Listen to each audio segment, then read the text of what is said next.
റസൂലുള്ളാഹി സ്വല്ലല്ലാഹു അലൈഹി വസല്ലം മക്കയിലേക്ക് കയറുന്നതിന് മുമ്പ് കുളിക്കുന്ന ഒരു കിണർ കാണിച്ചു തരട്ടെ.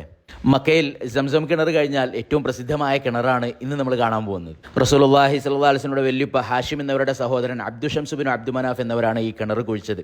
ഏകദേശം 1500ഓളം വർഷം പഴക്കമുണ്ട് ഇതിന്. റസൂലുള്ളാഹി സ്വല്ലല്ലാഹു അലൈഹി വസല്ലം അവിടുത്തെ ഉംറകളിൽ ഹജ്ജുകളിലൊക്കെ തലേ ദിവസം ഈ ഒരു കിണറിൻ്റെ അടുത്ത് വന്ന് ഇറങ്ങുകയും ഇവിടെ രാത്രി ചെലവഴിച്ച് പിറ്റത്തെ ദിവസം രാവിലെ ഈ ഒരു കിണറ്റിൽ നിന്ന് വെള്ളമെടുത്ത് കുളിച്ചുകൊണ്ടായിരുന്നു അത്ര മക്കയിലേക്ക് കയറിയിരുന്നത്. ഈ കിണറിൻ്റെ പേര് ബിറു ദീ തുവ എന്നാണ്. റസൂലുള്ളാഹി സ്വല്ലല്ലാഹു അലൈഹി വസല്ലം മക്ക വിജയത്തിന് വന്ന സമയത്ത് ഈ ഒരു കിണറ്റിൻ്റെ അടുത്ത് വെച്ചിട്ടാണ് സൈന്യങ്ങളെ വിഭജിച്ചത്.